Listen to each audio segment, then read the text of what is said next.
High everyone, welcome back to my channel. कसे आहात तुम्ही सगळे? खरं तर हा व्हिडिओ ना गेल्या वर्षीच यायला पाहिजे होता, पण फिरण्याच्या धावपळीमध्ये आणि त्यानंतरचा थकवा आणि प्लॅनिंग हे सगळ्या गोष्टींमध्ये जो आहे मागच्या वर्षी काय माझा व्हिडिओ आलाच नाही, म्हणून म्हटलं चला आता करूयात। आणि तसा मी रेकॉर्ड केला होता व्हिडिओ, पण त्यानंतरही काही मला कमेंट आल्या आणि मग म्हटलं ह्या प्रश्नांचं उत्तर द्यायचं राहूनच जाईल, म्हणून मी तो तसाच ठेवला आणि आता नवीन व्हिडिओ जो आहे तर तुमच्यासोबत जे आहे बनवते आहे। तर आजचा व्हिडिओ आहे तुमच्या कमेंटच्या रिप्लायवर। एक कम्युनिटी पोस्ट केली होती मी आणि त्याआधीही मला रेग्युलर व्हिडिओजमध्ये पण भरपूर कमेंट्स येतात आणि तेव्हा असं वाटतं की एवढं मोठं उत्तर इथे देणं शक्य नाहीये, तर छान मस्त निवांत बसून उत्तर देऊया। आणि म्हणून एक कम्युनिटी पोस्ट केली होती घाईघाईत रात्रीला की तुमचे अजून काही प्रश्न असतील तर मला ते कमेंटमध्ये सांगा, म्हणजे मी त्यावर एक डिटेल व्हिडिओ जो आहे तो बनवते। तर आज त्यावरच जो आहे क्वेश्चन अँड आन्सरचा व्हिडिओ असणार आहे। तर चला मग व्हिडिओला सुरुवात करूयात न लेट करता। आणि व्हिडिओ खूप मोठा होणार आहे, त्यामुळे पेशन्सने बसून राहा, शेवटपर्यंत व्हिडिओ बघा, म्हणजे तुम्हाला छोट्या छोट्या गोष्टी माझ्याबद्दल ज्या आहेत त्या सगळ्या माहीत पडतील। तर चला मग व्हिडिओला सुरुवात करूयात। सगळ्यात आधी जे काही नॉर्मल छोटे मोठे माझ्या बाबतीत प्रश्न आहेत ते मी त्यांची उत्तर देते। माझं नाव आहे पल्लवी विनोद बडगुजर आणि मी 29 वर्षाची आहे। मी पुण्यात राहतो। माझं सासर आहे जळगावचं, माहेर आहे धुळे आणि आम्ही फॅमिलीमध्ये सध्या तरी 3 जण राहतो। पिया, मी आणि पियाचे पप्पा पुण्यामध्ये वाघोलीमध्ये राहतो। आणि माझं एज्युकेशन जे आहे ते BSc IT मधून झालंय, इन्फॉर्मेशन टेक्नॉलॉजी मधून। आणि मी जॉब वगैरे याआधी काही केला नाही, केलाय तर असं छोटा मोठा 1-2 महिन्यासाठी तेवढा केलाय। आणि त्यानंतर मी आता जे आहे म्हणजे आता फेब्रुवारीमध्ये YouTube स्टार्ट करून मला 2 वर्ष जे आहेत ते कंप्लीट होतील। बाकी मला अजून प्रश्न येतात की माझं वजन किती आहे, माझं हाईट किती आहे। तर वजन आपण जनरली जेव्हा आजारी वगैरे पडतो तेव्हा आपण करत असतो। तो लास्ट टाइम जेव्हा आजारी पडली होती तेव्हा माझं 45 असं काहीतरी होतं। तर आता मे बी 1-2 किलोने अजून वाढू शकतं, असं मला वाटतं की वाढलं असेल 1-2 किलोने। आणि माझी हाईट आहे 5.2 फीट। आणि बरेच प्रश्न येतात मला पियाच्या पप्पांबद्दल, तर ते बघा कुठल्या कंपनीत जॉब करतात वगैरे वगैरे। तर ते जे आहेत ना IT कंपनीमध्ये जॉब करतात आणि त्यांचं वर्क फ्रॉम होम आहे। आणि अजून एक प्रश्न येतो की ते व्हिडिओमध्ये का नाही घेतो त्यांना वगैरे वगैरे। तर बघा एक छोटीशी स्टोरी सांगते। जेव्हा मला YouTube चॅनल स्टार्ट करायचं होतं, म्हणजे जेव्हा आपण स्टार्ट करायचं डोक्यात आपली प्लॅनिंग चालते ना, तेव्हाच मी त्यांना असं जनरली विचारून घेतलं होतं की मी जर YouTube माझं असं मी विचार करते की मला असं करायचंय तर तुम्ही व्हिडिओमध्ये येणार का वगैरे। तर ते म्हणले नको नको, तुला जे करायचं तू तुझं कर म्हणून। आणि असं थोडीफार गरज पडली, कधी काय सॅटर्डे संडे वगैरे असला कुठे बाहेर गेलो तर मग तेवढं ते दिसतात। आणि अदरवाईज त्यांचं वर्क फ्रॉम होम असल्यामुळे काय होतं की म्हणजे एक मनुष्य ऑफिसला गेला की तेवढा वेळ काम करून जे आहे घरी येतो आणि मग थोडा निवांत असतात। पण जसं वर्क फ्रॉम होम म्हटलं ना की सकाळी उठल्यापासून रात्री झोपेपर्यंत फक्त कामच चाललेलं असतं, घरीच असतो मनुष्य, पण तरीही काही दर्शन परत आपल्याला घडत नाही। तेवढं जेवणापुरतं वगैरे ते त्यांच्या रूममधून बाहेर येत असतात, अदरवाईज मग तिकडेच असतात आणि माझे रेग्युलर कामं चाललेले असतात। तेव्हा मग त्यांचं जास्त येणं जाणं नसतं, त्यामुळे व्हिडिओमध्ये दिसत नाही। जसं पिया स्कूलला गेल्यानंतर मी जे काही शूट करते त्यामध्ये ती नसते, तसंच त्यांच्या बाबतीतही होत असतं। आणि त्यांना आवडत पण नाही एवढं, फोटो वगैरे काढायला पण त्यांना जास्त आवडत नाही, त्यामुळे म्हणून मग ते थोडे लांब राहतात। आता नवीन वर्षामध्ये प्रयत्न करेल मी थोडं त्यांनाही जास्तीत जास्त गेल्या वर्षापेक्षा इन्क्लूड करण्याच्या व्हिडिओमध्ये, म्हणजे तुम्हाला बघायला। मी अजून एक प्रश्न जो आहे ना तो परत भरपूर जणांनी विचारलाय मला, ते म्हणजे तुमचं अरेंज मॅरेज आहे का, अरेंज मॅरेज आहे की तुमचं लव्ह मॅरेज आहे। तर आमचं अरेंज मॅरेज आहे। आणि तू शूट करण्यासाठी कुठला मोबाईल यूज करते, तर मी आता सध्या तुम्ही जो व्हिडिओ बघताय ना तो मी IQ Neo 9 या मोबाईलवरून शूट करून जो आहे तो व्हिडिओ करते। स्टार्टिंगला मी जेव्हा YouTubeचं स्टार्ट केलं होतं तेव्हा माझ्याकडे रेडमी हा मोबाईल होता, अगदी नॉर्मल मोबाईल होता। त्यानंतर थोडं माझं चॅनल मॉनिटाईज वगैरे झालं, मग मी इन्व्हेस्ट केली आणि हा चांगला मोबाईल घेतलेला आहे। चांगलं आहे, म्हणजे व्हिडिओची क्वालिटी किंवा फोटो वगैरे तुम्ही बघत असतात सो छान येतात त्याच्याने। आणि बजेटमध्ये आहे माझा आणि आता जवळजवळ म्हणजे मला वर्ष होईल हळूहळू आता यूज करत याला। आणि चांगला मोबाईल आहे, जर तुम्ही प्लॅनिंग करत असाल नवीन मोबाईल घ्यायचं यूट्यूबसाठी किंवा नॉर्मल पण आपल्या याच्यासाठी तरीही चांगला मोबाईल आहे। IQ Neo 9 असं याचं नाव आहे। जमलं तर डिस्क्रिप्शनमध्ये लिंक देईल तुम्हाला या मोबाईलची। तू व्हिडिओ कसे शूट करते आणि म्हणजे कसं काय एडिट वगैरे करते, तर बघा यावर माझा ऑलरेडी एक व्हिडिओ आहे, म्हणजे मी प्रॉपर शूट कसं करते, त्यासाठी ट्रायपॉड वगैरे कुठला यूज करते, कशा अँगलने शूट करते, एडिटिंग ॲप मी कुठला यूज करते, यासाठी मी काही म्हणजे महिन्यापूर्वी एक डिटेलमध्ये व्हिडिओ बनवलेला होता। तर तो मी व्हिडिओच्या शेवटी लावते आणि तो तुम्ही बघून घेऊ शकतात की शॉर्ट व्हिडिओ कुठल्या साईजमध्ये घ्यायचे, अपलोड करताना काय सिंटॅक्स वगैरे कसं टाकायचं हे सगळं त्याच्यामध्ये डिटेलमध्ये सांगितलेलं आहे मी। तर तो व्हिडिओ तुम्ही नक्की बघा, म्हणजे जे काही अजून अनदर तुमचे प्रॉब्लेम असतील तर त्या व्हिडिओमध्ये तुमचे जे आहे सोप्या पद्धतीने सांगण्याचा प्रयत्न केलाय की म्हणजे तुम्हाला इझिली बाकीच्या गोष्टी गोष्टी ज्या आहेत त्या समजून जातील. तर तो व्हिडिओ तुम्ही नक्की पहा. होता की रोज एवढे म्हणजे रोज व्हिडिओ बनवते, एवढी एनर्जी वगैरे कुठून आणते असं तसं जे आहे. आपण कामाचं काम एवढं असतं, एवढं बिझी शेड्यूलमधून तू कसं काय एवढा वेळ वगैरे काढतेस. तर पहा, ह्या सगळ्या गोष्टी मी माझ्या डेली व्लॉगमध्ये तुमच्यासोबत शेअर करत असते की कसं काय मी घराचं काम मॅनेज करते, की माझा कमीत कमी वेळेमध्ये घराचं काम झालं पाहिजे आणि त्यानंतर माझे व्हिडिओ वगैरे पण रेग्युलर जे आहेत ते गेले पाहिजे. यासाठी माझे डेली व्लॉग्स बघा, म्हणजे छोटे छोटे टिप्स मी नेहमी देत असते की कसं सकाळी पटापट काम मॅनेज करून आपल्याकडे जास्तीत जास्त वेळ उरू शकतो. आणि त्यानंतर जसं मी आता यूट्यूब करते तर त्याऐवजी तुम्ही तुमचे छंद असतील, काहीतरी बनवायचं, काहीतरी मस्त घर सजवायचं वगैरे, हे सगळ्या गोष्टी तुम्ही करून घेऊ शकतात. आणि एनर्जीचे काही नाही, एनर्जी मला असं वाटतं की अंगात नाही मनात असली पाहिजे. आपण मनाने थोडे स्फूर्तिले असलो ना की मग आपलं बॉडी पण आपल्याला बरोबर सपोर्ट करते. फक्त माइंड आपलं तयार असलं पाहिजे काम करण्यासाठी आणि बाकीच्या गोष्टी घडतात मग बरोबर. माझ्या घराविषयी प्रश्न आलेला आहे, 2-3 कमेंट आहेत त्यावर की घर वगैरे मी कसं घेतलं. तर बघा, कोरोनाच्या आधी आम्ही हे घर बुक केलं होतं आणि जेव्हा आम्ही घर बुक केलं तेव्हा वाघोली ही नगरपालिकेमध्ये नव्हती. आणि म्हणजे आम्ही घर बुक केलं, जे घर आम्हाला म्हणजे कोरोना जर नसता झाला तर आम्हाला अजून लवकर घर मिळालं असतं. पण कोरोना आला आणि त्यामुळे ज्यांनी त्या म्हणजे पोझिशन डेट जी दिली होती ना त्यापेक्षा 9-1 महिन्यांनी आम्हाला उशिरा घर मिळालेलं होतं. पण जेव्हा आम्ही बुक केलं, जसं मी सांगितलं की नगरपालिकेमध्ये वाघोली नव्हतं, त्यामुळे आम्हाला हे घर जे होतं थोडं स्वस्तात मिळालं. 32 लाखात मिळालेलं. 2 BHK आहे. एरिया थोडा छोटा आहे, नॉर्मल जे 2 BHK असतात ना त्यापेक्षा थोडा कमी एरिया आहे, पण 32 लाखात मिळालेलं होतं. आणि जर तुम्ही म्हणजे जसं कॉर्पोरेशनमध्ये वाघोली गेल्यानंतर म्हणजे नॉर्मल फ्लॅटची पण थोडी थोडी किंमत वाढली आणि आम्ही कॉर्पोरेशनमध्ये नंतर म्हणजे गेल्यानंतरच हे घर घेतलं असतं, त्यामुळे 35-36 पर्यंत सुद्धा गेलं असतं. पण आणि करोनाचा पण पिरियड होता तेव्हा, म्हणजे करोनाचं थोडं स्टार्टअप झालेलं होतं आणि तेव्हा आम्ही हे घर बुक केलं होतं. मे बी हे 2-3 कोइन्सिडन्स झालेले आहेत आणि त्यामुळे घर जे आहे ते आम्हाला स्वस्त मिळालं. आणि नगरपालिकेत नसल्यामुळे पण मग थोडे घरं स्वस्त मिळतात. पण आता अदरवाईज जे आहे आमच्या सगळ्याच एरियामध्ये भरपूर डेव्हलप पण झालेलं आहे, नगरपालिकेत गेले, त्यामुळे मग घरांची कॉस्ट वाढली. त्यामुळे आणि घर घेऊन आता जे आहे 4 वर्ष आम्हाला ह्या घर घेऊन झालेले आहे, बुक करून 5 वर्ष झाले आहेत आम्हाला. त्यामुळे मग त्यानुसार जे आहे आपोआप थोडी थोडी प्राइस जी असते ती घराची वाढत असते. आता तुम्ही त्यानुसारच जे आहे हिला 32ला मिळालं, म्हणजे 32 मध्ये आपल्यालाही मिळेल. एरिया डिपेंड असतो, त्यातल्या त्यात स्क्वेअर फूट डिपेंड असतं आणि सगळे आता 5 वर्षे झाले, जुने झाले या गोष्टीला. सो या सगळ्या गोष्टी पण डिपेंड असतात. सो डायरेक्ट तसं कॅल्क्युलेट करू नका. पण मला जे आहे आम्हाला हे घर जे आहे 32 लाखात मिळालेलं होतं.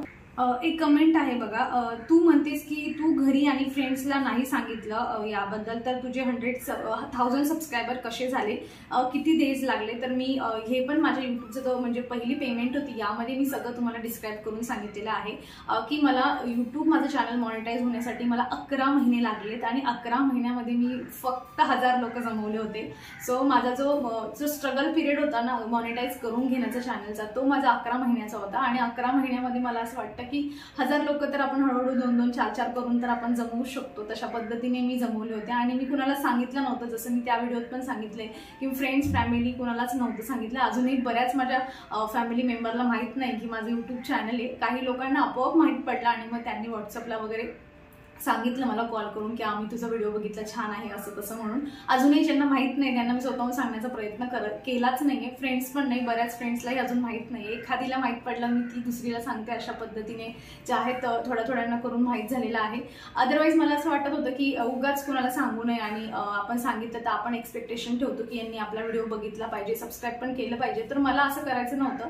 ज्याच्यापर्यंत मला पोहोचायचंय, म्हणजे तुम्ही स्क्रोल करता करता तुम्हाला तो व्हिडिओ आला आणि तुम्ही तो बघितला तर तो माझ्या फायद्याचा असं मला वाटतं. आणि मग तुम्हाला आवडलं तर तुम्ही सबस्क्राईबही करणार, मग तुम्ही कंटिन्यू वॉचही करणार, असं माझं थोडीशी थिंकिंग होती, म्हणून मी कुणाला सांगितलं नव्हतं. सो 11 महिने लागले मला माझं चॅनल मॉनिटाईज करून घेण्यासाठी. खूप मोठा पिरियड आहे हा, बरेच पेशन्स ठेवून बसावं लागतं त्या गोष्टीसाठी. तू खूप छान दिसतेच, पण तू दररोज इयरिंग का घालत नाही, ज्वेलरी वगैरे, याचाही मला प्रश्न येतो. तर बघा, चॉईसची गोष्ट आहे. आणि काय होतं, आपण दररोजची जी काही कामं करत असतो त्यामध्ये मला असं वाटतं की बांगड्या घालणं किंवा इयरिंग्स वगैरे घालणं म्हणजे मला एवढं आवडत नाही जास्त ज्वेलरी वेअर करणं. आधीपासूनच कॉलेज लाईफमध्ये असताना पण मी जास्त ज्वेलरी वगैरे एवढा काही वेअर केलेलं नाहीये. सो मला एवढा इंटरेस्ट नाहीये. आणि कामांच्या गडबडीमध्ये मला असं वाटतं की उगाच अजून ओझं घेऊन काम करणं, दिवसभर असतात आपले काही ना काही कामं चालू असतात, त्यात आवड पण नाही त्या गोष्टीची, म्हणून मग मी काही घालत नाही. आज पण मी नॉर्मलच बसली, थोडीफार तयारी केली, इथे बसली. म्हणजे मी घालू शकली असते आज पण इयरिंग्स वगैरे, पण काही घातलेच नाही, कारण ती सवय नाही नेहमीच रोज कुठे काही जायचंय, बाहेर फंक्शन वगैरे, मग तेवढ्यापुरतं म्हणजे जे असतं मी घालत असते फक्त. अदरवाईज मग मी काही जास्त घालत नाही आणि यापुढे तुम्हाला एवढं जास्त मी भारी भरकम जे आहे ते घालून कधी दिसणार नाही. जसं आहे तसंच तुम्हाला बघायला मिळेल. टाइम मॅनेजमेंट आणि सेव्हिंग यावर म्हणजे टाइम मॅनेजमेंट आणि सेव्हिंग वगैरे कसं काय करते तर बघा, टाइम मॅनेजमेंट जे आहे ते मी रोज तुमच्यासोबत डेली ब्लॉगमध्ये शेअर करत असते आणि सेव्हिंग ही आपल्या गोष्टींवर डिपेंड असते. अशा आपल्या डेली यूजमध्ये अशा काही गोष्टी असतात जिथे आपण आपल्या टाईमसोबत आपला पैसाही वाचवू शकतो आणि तेच मी तुमच्यासोबत डेली ब्लॉगमध्ये जे आहे ते शेअर करत असते. माझ्या फॅमिलीमध्ये कोण कोण आहे तर सध्या तरी आम्ही इथे तिघंच असतो, मी, माझ्या हजबंड आणि पिया. पिया माझ्या मुलीचं नाव आहे बाय द वे. बरेच जण मला पिया म्हणून म्हणतात, तर माझं नाव पल्लवी आहे आणि पिया मम्मी हे म्हणजे पियाचं आणि पियाची मम्मी असं जे आहे, पियाची मम्मी म्हणून माझं हे चॅनलचं नाव आहे. थंबनेलवर मला एक कमेंट आली तर बघा, थंबनेल बनवण्यासाठी ना थोडं डिटेलमध्ये असतं आणि आपण एखादी गोष्ट आहे बघा, माझे तुम्ही आधीचे व्हिडिओ बघा, आधीचा तुम्ही थंबनेल बघा व्हिडिओचा. काय होतं की थंबनेल म्हणजे व्हिडिओची एडिटिंग असो किंवा थंबनेल असो, आपण ह्या गोष्टींना हळूहळू जे आहे प्रॅक्टिसने शिकतो. आज आपण काय केलं तर उद्या आपण ट्राय करतो की यामध्ये काहीतरी वेगळं ॲड केलं पाहिजे, तर ह्या गोष्टी प्रॅक्टिसने होतात. तसं मी कॅनवाने थंबनेल बनवत असते आणि हे कसं काय बनवायचं यावर मी व्हिडिओ एक तुम्हाला करून दाखवेल, पण तो तुम्ही पर्टिक्युलर तोच तसाच थंबनेल तुम्ही पण त्याला जे आहे कंटिन्यू करणार नाही, त्यामध्ये तुम्हालाही चेंजेस करावेच लागतील. सो एक सिंपल गोष्ट आहे की कुठलीही गोष्ट तुम्हाला सुरुवात करायची, सुरुवातीला एकदमच तुम्ही परफेक्ट राहणार असं तर काय होत नाही. हळूहळू आपण प्रॅक्टिसने परफेक्ट होत असतो आणि थंबनेल तुम्हाला बनवायचं अगदी प्रॉपर छान शिकायचं असेल तर यूट्यूबला यावर खूप सारे व्हिडिओ आहेत, तर तुम्ही तिकडून म्हणजे तिकडून तुम्ही जे आहे ते जाऊन तुम्ही पाहू शकतात. कुठलाही तुम्हाला जो ॲप यूज करायचा असेल त्या ॲपचे पर्टिक्युलर व्हिडिओ तुम्ही नक्की जाऊन चेक करा, डिटेलमध्ये आहेत. छोट्या छोट्या गोष्टीही ज्या आहेत त्या व्हिडिओमध्ये सांगितलेल्या असतात. मला बनवायला असं होतं की माझ्या कॉन्टेंटच्या थोडं विरुद्ध जाऊन ह्या सगळ्या गोष्टी टेक्निकल गोष्टी होऊन जातात, म्हणून मला असं वाटतं की हे यामध्ये इन्क्लूड नाही करायचं, कारण बाकीचे लोक फक्त माझी डेली रुटीन बघण्यासाठी येतात. त्यांना माझ्या थंबनेलच्या व्हिडिओमध्ये किंवा मी व्हिडिओ कसा बनवते ह्या गोष्टीमध्ये त्यांना इंटरेस्ट नसतो आणि मलाही माझा कॉन्टेंट असा थोडा लगेच शिफ्ट नाही करायचा आहे आणि ते डिटेलमध्ये पण चाललं जातं. त्यापेक्षा तुम्ही एखादा पर्टिक्युलर व्हिडिओ शोधा आणि तो तुम्ही बघावा असं मी सजेस्ट करते तुम्हाला आणि प्रॅक्टिस करा. हळूहळू प्रॅक्टिसने भरपूर गोष्टी होतात. मलाही अजूनही वाटतं की माझा थंबनेल तेवढा प्रॉपर अट्रॅक्टिव्ह नाही आहे. हळूहळू मी शिकेल, पण त्या गोष्टीसाठी वेळ लागतो आणि प्रॅक्टिस लागते, बाकी काही नाही. तू घर खर्च कसं करतेस आणि त्यातून घर डेकोरेट करण्यासाठी मनी मॅनेजमेंट कसं करते तर घर डेकोरेट जे आहे प्रत्येक वेळा मी नेहमी सांगते, घर सजवण्यासाठी पैशांचीच गरज असते असं नाही आहे. हे माझ्या थंबनेलचं कधी कधी डायरेक्ट हेडिंग असतं. असं बऱ्याच गोष्टी मला DIY करायला आवडतं, तर मग मी ट्राय करते की कार्डबोर्ड्स आहेत किंवा मग वॉलपुट्टी वगैरे छोट्या छोट्या गोष्टी विकत आणून जे आहे आपण त्याच्यामधून भरपूर वेगवेगळ्या गोष्टी क्रिएट करून घेऊ शकतो. छान छान आपण स्टोरेज बनवू शकतो किंवा डेकोरेटिव्ह जे पीस आहेत ते आपण त्याच्यातून बनवू शकतो. जे वॉलला आपण म्हणजे हँगिंग असं काहीतरी छान आपण तिथे बनवून घेऊ शकतो. ती ह्या गोष्टी ज्या आहे आपल्या इंटरेस्टवर आहे. मला इंटरेस्ट आहे म्हणून मी करते, तुम्हाला इंटरेस्ट असेलच असं नाही. मग त्या सिच्युएशनमध्ये आपण विकत आणू शकतो आणि ते म्हणजे एकचदा दुकानात गेलो आणि 10 वस्तू घेऊन आलो असं काही करण्याची गरज नसते. आपण एकदा जाऊन एक आणा, 2-4 महिन्यांनी अजून एखादी आणा, त्यानंतर अजून एखादी, हळूहळू जे आहे बरोबर मग जे असतं आपलं घर हळूहळू सजत असतं. मग ते तुम्ही घरी बनवा किंवा मग विकत जाऊन तुम्ही आणा. एक महत्त्वाचा प्रश्न तो म्हणजे असा की मी जे म्युझिक यूज करते, तुम्ही आता ऐका हवं तर एक 10 सेकंदासाठी हे म्युझिक.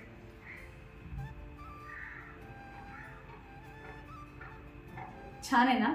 तर हे म्युझिक ॲक्च्युली गोष्ट अशी की याची जी लिंक आहे ना ती माझ्याकडे नाही आहे. मी जनरली माझे नॉर्मल यूट्यूब स्टुडिओ आहे ना त्यावरूनच मी म्युझिक डाउनलोड करायची. 2-4 म्युझिक माझे डाउनलोड करून होते, त्यातूनच मी यूज करायची आणि तेच माझ्या जे आहे ब्लॉगला वगैरे मी लावत असायची. पण एक अपेक्षा लोणकर म्हणून एक मस्त गोड पोरगी आहे, तिने मला असंच कमेंट केली की ताई तू तुझं जे म्युझिक आहे ना ते एवढं छान वाटत नाही, तू चेंज कर. आणि मग मी विचार केला त्या गोष्टीवर आणि नेक्स्ट व्हिडिओमध्ये मी असंच यूट्यूबला सर्च केलं की कॉपीराईट फ्री म्युझिक आणि त्यामधून जे हे म्युझिक तुम्ही आता ऐकलं ते मी डाउनलोड केलं आणि दुसऱ्या दिवशी त्या ब्लॉगला मी लावलं आणि त्याची कमेंट पण आली की आता हे म्युझिक छान वाटतंय म्हणून. आणि त्यानंतर मला बऱ्याच कमेंट यायला लागल्या की म्युझिक खूप छान आहे, स्मूथिंग वाटतं, रिलॅक्सिंग वाटतं असं वगैरे. मला वाटलं की ओके म्युझिक छान आहे, आपण हेच लावूया. त्याआधी माझ्या डोक्यात विचार पण नव्हता की म्युझिक एवढं इम्पॅक्ट आणू शकतं माझ्या म्हणजे व्हिडिओसाठी, पण मग मी तेच आता कंटिन्यू तेच लावत असते आणि त्यावर आता मला बरेच कमेंट्स येतात. आधी पण आल्यात की आम्हाला लिंक पाहिजे वगैरे वगैरे. मागे एक कमेंट होती आणि की तू लिंक देत नाही, त्यानंतर त्यांच्या खाली पण कमेंट येतं हो मी पण खूप वेळा मागितलं मिळत नाही असं तसं. मी ती चॅट डिलीट मारून टाकली. अजून एक अशीच चॅट क्रिएट व्हायला लागली होती. कुणीतरी कमेंट टाकली होती की तुम्हाला जर हे म्युझिक पाहिजे असेल तर तुम्ही हे म्युझिक प्ले करा आणि दुसऱ्या मोबाईलवर जे आहे जसं आपण सर्च करतो आणि तो जो स्पीकर असतो स्पीकर ऑन करून जे आहे तुम्हाला ही म्युझिक मिळून जाईल वगैरे. कुणीतरी डायरेक्ट असं स्पीकरवरून चालू करून ती म्युझिकची लिंक पण दिली होती, पण मी डाउनलोड केलेलं ते म्युझिक नव्हतं. मीही जाऊन चेक केलेलं. तर गोष्ट काय होते ना, मे बी मी पण खूप वेळा सर्च केलं पण मला मिळालंच नाही ते म्युझिक, कारण मी हे जे म्युझिक आहे ना माझ्या ओल्ड मोबाईलमध्ये मी डाउनलोड केलं होतं आणि सगळी म्युझिक मी माझ्या नवीन मोबाईलमध्ये घेतले आणि तो मोबाईल म्हणजे मी रिप्लेसला दिला होता. सो मी देऊन हा घेतलेला होता. सो माझ्याकडे त्याची लिंक नाही आहे आता द्यायला. मी पण खूप वेळा सर्च केलं पण मिळतच नाही. मे बी ते डिलीट केलेलं असेल त्यांनी, ज्यांच्या इथून मी डाउनलोड केलेलं होतं. सो कॉपीराईट फ्री म्युझिक जे असतात ना त्यांचा प्रॉब्लेम असा असतो की ते आता तुम्हाला कॉपीराईट देत नाही, पण फ्युचरमध्ये माहीत नाही, देणार पण नाही, कधीच आयुष्यभर देणार नाही, पण देऊ पण शकतात कॉपीराईट. सो अशा गोष्टी असतात. आता तुम्ही कुठून तरी असं जसं तुम्ही सर्च करायचं सांगितलं तुम्हाला की स्पीकर वगैरे ऑन करून म्युझिक प्ले करून तुम्हाला मिळून ते जाईल, पण सेम टू सेम ते नाही मिळणार. मग ज्याच्याकडून तुम्ही हे म्युझिक तुमच्या ब्लॉगमध्ये तुमच्या व्हिडिओमध्ये तुम्ही अप्लाय करताय, फ्युचरमध्ये तुम्हाला त्याचं जे आहे कॉपीराईट क्लेम बसू शकतो आणि मग तुम्ही ब्लेम करणार मलाच की मीच तुम्हाला दिलं म्हणून. सो असं काही करू नका. याच्यासारखी अजून म्युझिक जे आहे तुम्ही सर्च करू शकतात आणि मी फ्युचरमध्ये म्युझिक म्हणजे रिप्लेस करण्याचा प्रयत्न केला, याच्यापेक्षा छान मला मिळालं तर नक्की मी तुमच्यापर्यंत पोहोचवेल.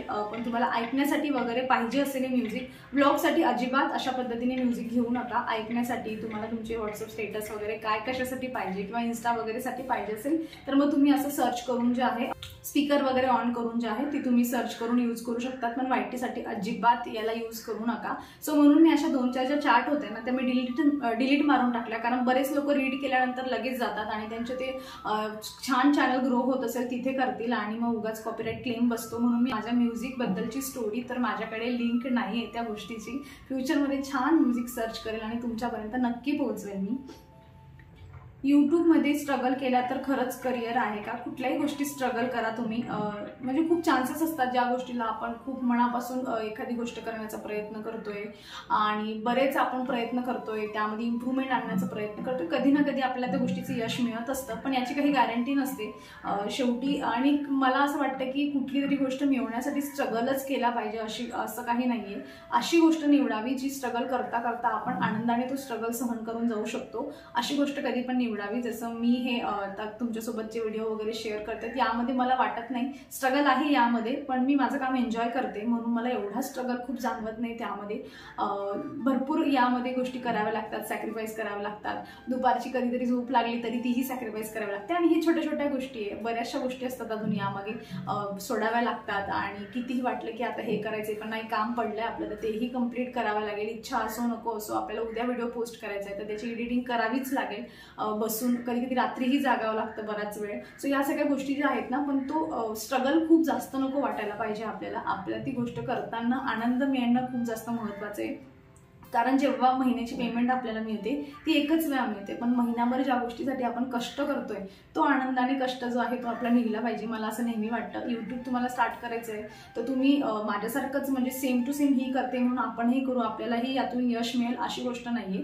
काहीतरी वेगळं करण्याचा प्रयत्न केला, आपला स्वतःचं काही ना काही त्यामध्ये इनपुट जो आहे तो टाकण्याचा प्रयत्न करा, काहीतरी वेगळं वाटलं पाहिजे. आता तुम्ही माझ्यासारखं सेम व्हिडिओ बनवायला गेले आणि जे लोक मला बघताय तुम्ही अपेक्षा करणार की मलाही एवढे लोक येऊन बघतील, मग ते मला बघताच येत ना, मग तुम्हाला का बघावं त्यांनी. तुम्ही काहीतरी वेगळं करा म्हणजे ते माझ्याहून शिफ्ट होऊन किंवा मला बघता बघता ते तुम्हालाही बघतील. थोडा यावर विचार करा आणि मग जे आहे यूट्यूब असो की कुठलीही गोष्ट असो मग तुम्ही स्टार्ट करू शकतात. आणि महत्त्वाचं लक्षात ठेवा जे पण काम करताना आनंद मिळणं खूप जास्त महत्त्वाचं आहे, तर त्याचं जे काही फळ पण मिळतं ना ते पण आपल्याला गोड वाटतं. नाहीतर मग आपण खूप दमून थकून काम करतोय आणि मग त्या कष्टाचं आपल्याला फळ मिळतं एवढं आपल्याला त्याचं काही महत्त्व नसतं. सो जर्नी जी आहे ना ती इम्पॉर्टंट आहे की आपण आपली जर्नी कशी काय घालवतोय.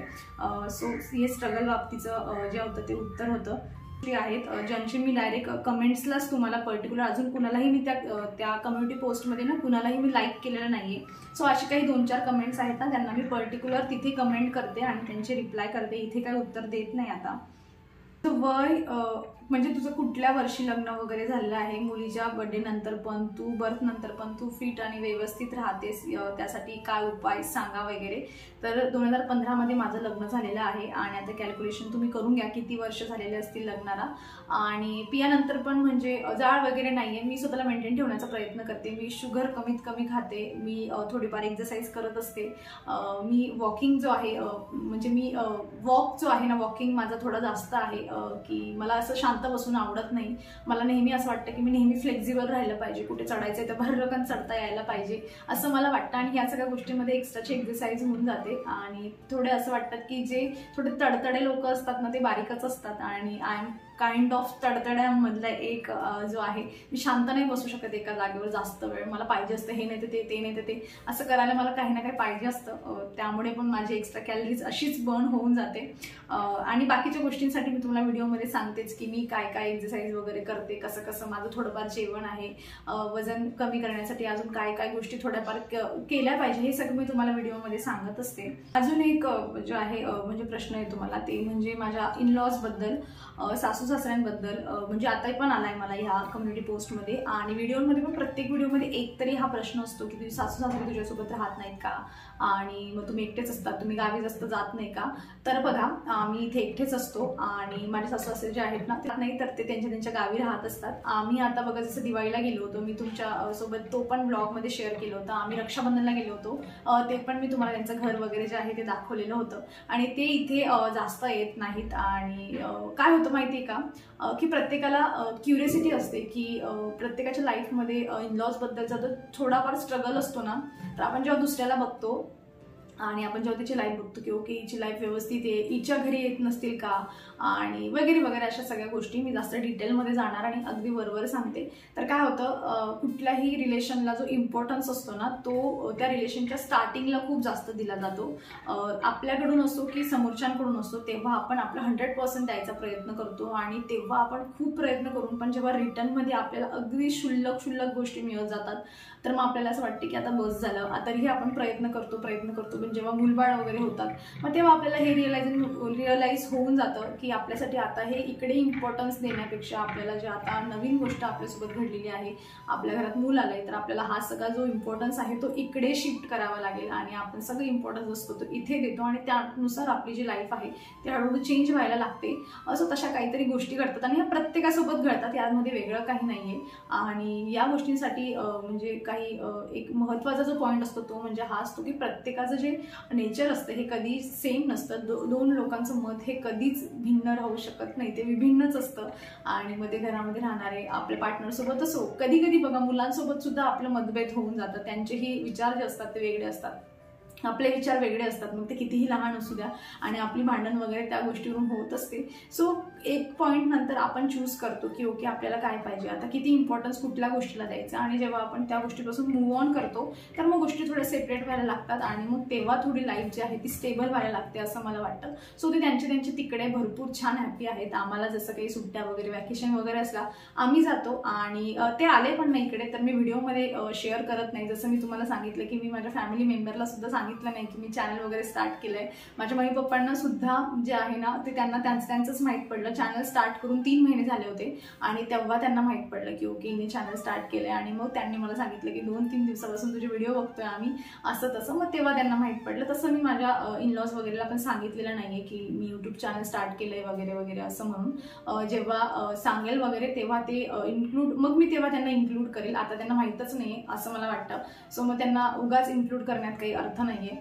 जो तो मनुष्य असतो, आपलं घर असतं, आपली एक सेटल असते आपण त्या जागेवर. आता मला इथून जरी मम्मीकडे जायचं म्हटलं तरी मला घर सोडण्याआधी मला 10 वेळा विचार करावा लागतो की माझे प्लॅन्स आहेत, माझं घर आहे, पियाचे पप्पा कसे राहतील वगैरे वगैरे सगळ्या गोष्टी असतात. ह्या सगळ्या गेल्यानंतर आपलं धान्य आहे खराब होईल वगैरे, ह्या छोट्या छोट्या गोष्टी आहेत. तसंच प्रत्येकजण त्यांचं घर सोडून येताना विचार करत असतात, त्यामुळे जास्त कोणीही घर सोडून जात नाही. ते त्यांचे तिकडे खूप छान मस्त हॅपी आहेत. आम्ही आमचे इकडे खूप छान मस्त हॅपी आहे आणि ते मी तुमच्यासोबत शेअर करतेच. आता डिटेलमध्ये आपण बोलूयात कधीतरी यावर, पण तात्पुरता एवढं खूप आहे की सध्या आम्ही तिघंच इकडे राहतो. यूट्यूब स्टार्ट करण्यासाठी काय टिप्स देशील? खेडेगावात राहून ते शक्य आहे का?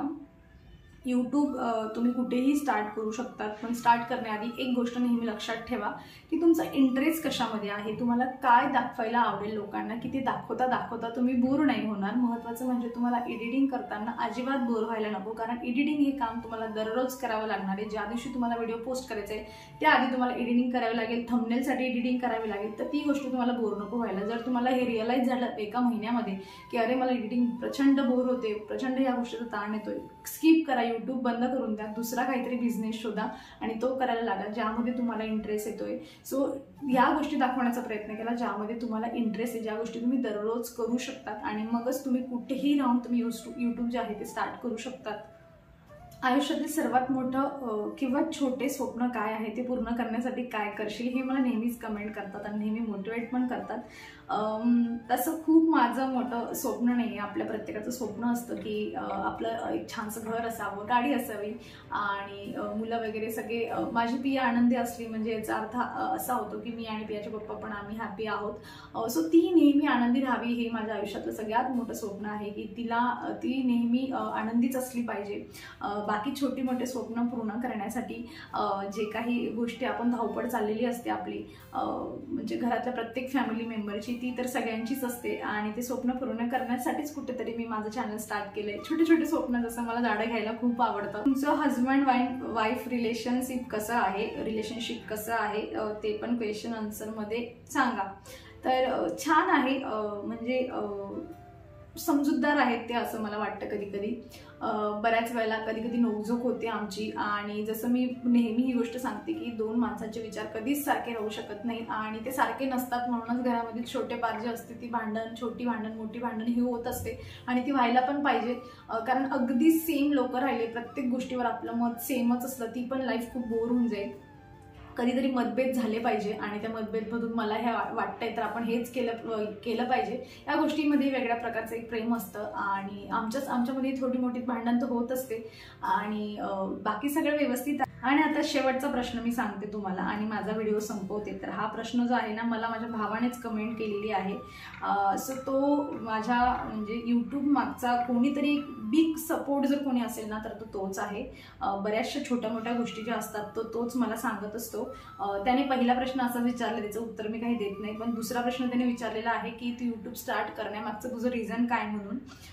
तर रिझन माझं असं होतं, म्हणजे त्यांनी यासाठीच विचारलंय की एखादा व्हॅलिड प्रश्न आपण देऊया, हिला जर कोणी कमेंटच नाही केली तर काही करेल, म्हणून त्याने कमेंट करून ठेवली की ओके 1-2 तरी कमेंट आल्या आहे तिच्या कम्युनिटी पोस्टला. अजून त्याला माझ्यावर थोडा ट्रस्ट कमी आहे, पण त्याला माहीत नाही की आपली पॉवर किती आहे म्हणून.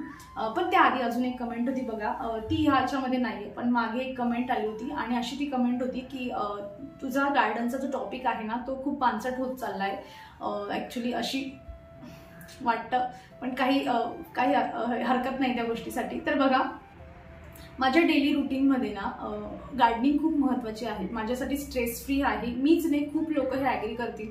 आपण छान फ्लावर बघितले, छान झाडं बघितले, आपण कुठेतरी फिरायला गेलो त्यांनीही त्या गोष्टी डेकोरेट सगळ्या प्लांट्सनी फुलांनी डेकोरेट करून ठेवलेल्या असतात, म्हणून फिरायला तिकडे गेल्यावर आपल्याला खूप छान वाटतं आणि तिथे गेल्यावर प्रसन्न वाटायला लागतं. तर तसंच आपण जर आपलं घर करून ठेवलं छान मस्त सुंदर तर ते छान वाटतं. आणि ज्या गोष्टीवर मला दाखवायला आवडतं, मला बघायला आवडतं आणि बऱ्याच लोकांना गार्डनिंग आवडते, त्यामधून टिप्स पण मी शेअर करत असते. असं नाही की फक्त म्हणजे घेतला आणि फक्त फ्लावर्स दाखवते किती छान आहे किती छान आहे, पण त्यामागे मी छोट्या टिप्स पण देत असते की कशा पद्धतीने तुम्ही जास्तीत जास्त कमी खर्चामध्ये तुम्ही जास्तीत जास्त फ्लावर घेऊ शकतात, कसं तुम्ही तुमचं गार्डनिंग जे आहे ते मेंटेन करू शकतात, ह्या सगळ्या गोष्टी मी शेअर करत असते. तर ती जी कमेंट होती ती अशी होती की खूप पानसट होत चाललंय. आता बऱ्याच लोकांना आपल्या सगळ्याच गोष्टी आवडतील असं नसतं, पण ना ती कमेंट आल्यानंतर त्याच्या खाली एवढ्या कमेंट आल्या होत्या ना, म्हणजे बापरे बाप, मला तर एक दिवस माहितीच नव्हतं की ही कमेंटच्या खाली एवढं सगळं चाललंय म्हणून. आणि इतक्या लोकांनी मला सपोर्ट केला आहे त्या कमेंटमध्ये, मी शब्दात सांगू शकत नाही. म्हणजे त्या सगळ्या कमेंट रीड करून ना, ती जी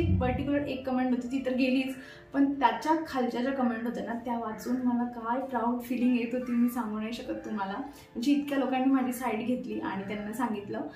पण काय होतं बघा, आता मला कधी कधी वाटते की ओके 15 मिनिटाच्या व्हिडिओमध्ये 3-4 मिनिटाचा गार्डनिंगचा व्हिडिओ येतोय, तर ज्याला आवडत नाही त्याला बोर होऊ शकतं. यावर आता एक सोल्युशन आहे की जर मी 3 मिनिटाचा व्हिडिओ गार्डनिंगचा टाकते मध्ये एखाद्या ब्लॉगमध्ये, तर मी ते 2.5 मिनिटं त्याला करू शकते. या व्यतिरिक्त मी दुसरं काहीच करू शकत नाही, कारण बरेच लोक ज्यांना माझं गार्डनिंग खूप जास्त आवडतं त्यामुळे बंद करण्याचा तर प्रश्नच नाही, पण तुमच्यासाठी थोडा वेळ मी नक्की कमी करेल. जे काही मला टिप्स शेअर करायचं आहे ते क्विक आणि फास्ट शेअर करेल, जेणेकरून तुम्हालाही बोर होणार नाही. आणि बघत राहा गार्डनिंग, काय माहिती तुम्हालाही फ्युचरमध्ये आवडायला लागेल माझे व्हिडिओ बघून आणि मग तुम्हाला रिअलाईज होईल की गार्डनिंग करणं किती स्ट्रेस फ्री आणि किती छान वाटतं मनाला ह्या सगळ्या गोष्टी करणं.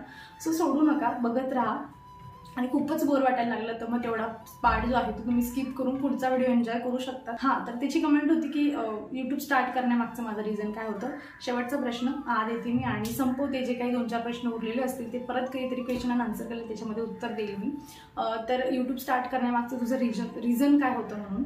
तर माझं असं रिझन होतं की माझ्याकडे वेळ भरपूर होता आणि मला एडिटिंग वगैरे आधीपासून माहीत होती. सो मला एडिटिंग करण्यामध्ये मला बोर कधीच झालं नाही. जसं मी सांगितलं, पियाचं पण चॅनल होतं आधी.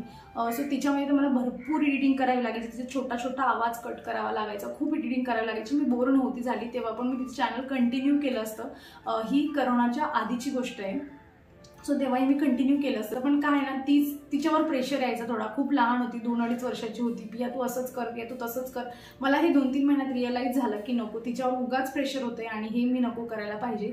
म्हणून मी ते जे आहे हळूहळू करत करत म्हणजे मी स्टॉपच केलं. आता काही एवढं व्हिडिओ त्यावर टाकत नाही मी, त्यामुळे स्टॉप केलं. तर अदरवाईज मी एडिटिंग एन्जॉय करत होते तेव्हा पण एवढं मला एडिटिंग करावी लागायची तरी सुद्धा. सो मी स्टार्ट करण्याचा जेव्हा विचार केला ना माझ्या डोक्यात असंच, कारण मुंबईला असताना माझ्याकडे भरपूर वेळ असायचा. पिया पण चालली जायची 2 वाजता घरी. आधी पण शेअर केले, त्यामुळे तो जो टाइम होता ना, मला असं वाटतं की काहीतरी करूया स्टार्ट, असंच की माझा वेळ पण जाईल.